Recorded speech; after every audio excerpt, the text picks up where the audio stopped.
March 25th, 1938. A brilliant physicist boards a ship in Naples with enough money to disappear forever. He sends one final letter that will haunt science for decades. By morning, he's gone. No body, no trace. Just a mystery so profound that Enrico Fermi, the father of the atomic bomb, will say, Majorana was so brilliant he could see conclusions that took others years to discover in mere seconds. But here's what will keep you watching. The truth behind his disappearance might be more terrifying than death itself. And the evidence suggests he didn't vanish by accident. He planned it. The question is, why? To understand why Majorana vanished, we must first understand who he was. Born in 1906 in Sicily to an aristocratic family, Ettore showed signs of genius that terrified even his teachers. At age 9, he could perform complex calculations in his head faster than others could with paper. But here's the disturbing part. He rarely shared his work. His notebooks contained revolutionary physics equations he never published, discoveries that could have changed history. His colleague, Emilio Segre, who later won the Nobel Prize, said Majorana would solve problems, then throw the solutions in the trash, saying they weren't interesting enough. What was he hiding? And more importantly, what did he discover that made him want to erase himself from existence? 1933, the year everything changed. Majorana walks into Enrico Fermi's laboratory at the University of Rome and in a single afternoon corrects 5 years of Fermi's calculations in his head. No notes, no preparation. Fermi writes in his diary that night, "I have never met anyone with such intuitive understanding of physics." But then Majorana does something inexplicable. He takes his revolutionary work on nuclear forces, equations that won't be rediscovered for another 20 years, and he burns them. When asked why, he says only, "Some knowledge is too dangerous." What had he realized? Because 5 years later, that same dangerous knowledge might explain why he chose to disappear just months before World War II begins. Here's what will make your blood run cold. In 1933, Majorana theoretically predicted the neutron's behavior in nuclear reactions, the very foundation of atomic bombs. While other physicists celebrated new discoveries, Majorana saw only destruction. His friend Segre recalls Ettore became increasingly withdrawn, almost paranoid. By 1937, he's suffering severe depression, rarely leaving his apartment, convinced that physicists were creating weapons that would doom humanity. And then he learns something specific, something that makes him take action. We know this because of the letter. The letter he writes on the night he disappears. But before we reveal what it says, you need to understand his final weeks. Because he wasn't running away from something. He was running towards something. March 1938. Majorana starts acting strange, even for him. He withdraws his entire life savings from the bank. 10,000 lire, equivalent to 2 years' salary. He tells no one. He books passage to Naples and then on to Palermo by ship. His family thinks he's taking a short rest. His colleagues think he's visiting family. But here's what they didn't know. He also inquired about ships to South America, Argentina specifically. Why Argentina? Because that's where the Vatican was secretly smuggling.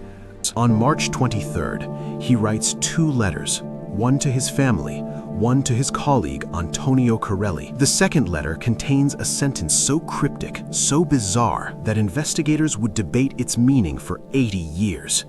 But before I tell you what it says, you need to know what happened on the ship. March 23rd, 10 p.m. Majorana boards the postal ship from Naples to Palermo.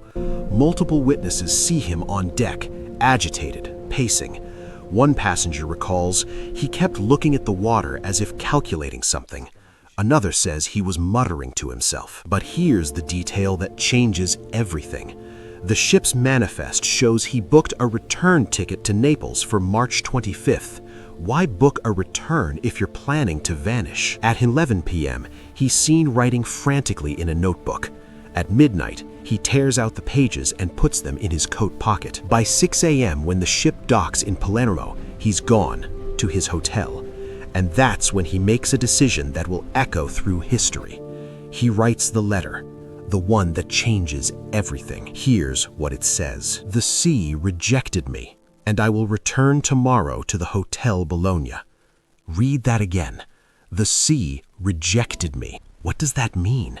Did he attempt suicide by drowning and couldn't go through with it? But then he writes a second letter to his family saying, "I hope you will forget me, but I also hope you can forgive me." Investigators would later discover he mailed these letters at different times from different post offices. Why? Because one of them was a lie. But which one? On March 25th, he checks out of his hotel, boards the return ship to Naples, and here's where it gets absolutely chilling. Multiple passengers swear they saw him on board. The ticket taker confirms scanning his ticket, but when the ship docks in Naples the next morning, Ettore Majorana has vanished into thin air. March 26, 1938. Dawn breaks over Naples harbor. The ship is searched stem to stern. Nothing. His suitcase is found in his cabin, partially unpacked. His glasses, which he needed to see clearly, are left behind. No suicide note, no body in the water, no witnesses to anyone jumping. It's as if he dematerialized. The Italian police launched the largest missing persons investigation in the country's history. Mussolini himself, yes, the fascist dictator, takes personal interest, ordering "Find Majorana, dead or alive." Why would Mussolini care about one physicist? Because Italy was secretly developing. But that's not the strangest part. The strangest part is what they find when they search his apartment in Rome, or rather, what they don't find. Every single notebook, every equation, every scrap of his work for the past 5 years, gone. Deliberately destroyed, all except one document, a single paper with 3 words written over and over. Non voglio più, Italian for "I don't want anymore," written 47 times. Investigators bring in Fermi, hoping he can help. Fermi looks at the empty apartment and says something that sends chills down everyone's spine. Majorana could solve the most complex problems in physics. If he wanted to disappear, you will never find him. He would have calculated every variable, anticipated every search pattern, exploited every gap in surveillance. You're not looking for a missing person. You're looking for someone who applied the scientific method to becoming invisible. And Fermi was right. For 80 years, investigators, journalists, and amateur detectives have chased leads across 4 continents, and every single lead reveals something more disturbing than the last: the monastery theory. In 1950, a physicist visiting a monastery in southern Italy swears he sees Majorana living as a monk. Same face, same mannerisms, same brilliant eyes. But when approached, the man vanishes. The Argentina theory. Passenger manifests from 1938 show a Professor Marinelli traveling to Buenos Aires, departure date March 27th, 1 day after Majorana's disappearance. Vatican records later reveal they helped smuggle dozens of Italian intellectuals to South America during this period, fearing Mussolini's regime. The Soviet theory. KGB documents declassified in 1999 mentioned recruiting an Italian nuclear physicist in 1938. No name given. But here's the evidence that makes me believe none of these theories are complete. In 2011, a photographer develops old film from 1955 and finds a photo of a man in Venezuela who looks identical to Majorana, aged exactly 17 years. Facial recognition experts say it's a 90% match, but when investigators go to Venezuela to follow up, they discover the man died in 1959. No records, no name. Just a grave marked unknown European. But here's what breaks the case wide open. In 2015, Italian investigators use modern forensic analysis on all known photos of the mystery man. Results show it's likely Majorana with 85 to 94% certainty. They exhume the Venezuelan grave. The body is gone. Someone removed it decades earlier. Who? Why? We may never know for certain, but I'll tell you what I think happened based on all the evidence. Majorana didn't run from physics. He ran from what physics was about to unleash. He predicted atomic weapons, saw the Manhattan Project coming before it existed, and made a choice. Remove his genius from the equation, literally. He calculated that his knowledge would accelerate nuclear weapons development by years, so he erased himself, the perfect equation.